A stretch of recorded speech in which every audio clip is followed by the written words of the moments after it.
不如嗱，你頭先好想講嘅就係黃金啊，係咪啊？不如我哋睇下黃金幅圖先啦。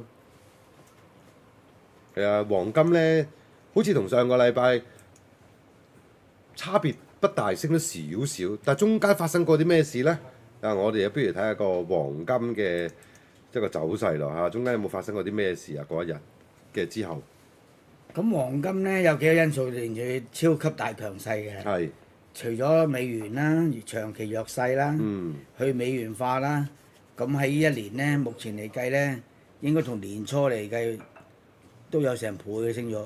係啊，係啊，咁再加上啱啱漸漸咧，佢黃金走勢咧，佢個表現個避風避險嗰個工具個角色咧，就越嚟越突出重啦。喎，係啊，特別咧喺過去呢幾年，包括埋今年啦嚇，啲中央銀行不斷吸納黃金呢個不爭事實㗎啦。咁當中梗係中國係大手買入啦，其他國家都係嘅。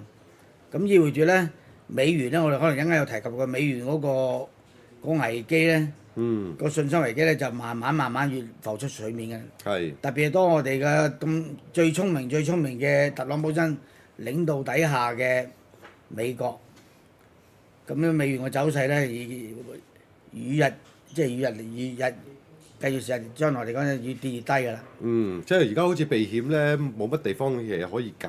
以前仲可以揀下美金啊，揀下美債啊。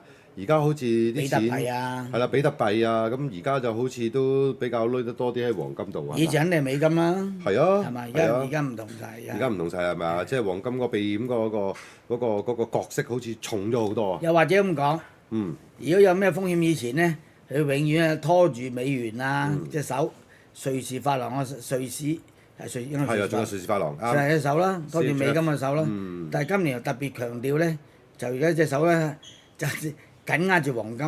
係。咁黃金上個禮拜五又出現咗個重睇嗰個關稅戰啦，對住中國啦，跟加100%啦，所以金價從調咗低位之後，立即轉身抽翻上嚟。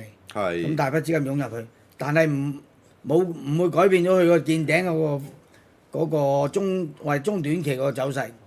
短期咧個高位或者未見，仲爭少少，同上週唔同啦，因為上週調整咗啦嘛。係。但係中期咧見埋嗰個高位咧，我哋計出嚟嗰個位咧就見㗎。我哋計出嚟咧，可能比目前嚟講仲爭啲，大概係4200蚊至4250蚊。又可以搣埋沽，又係分階段沽啦。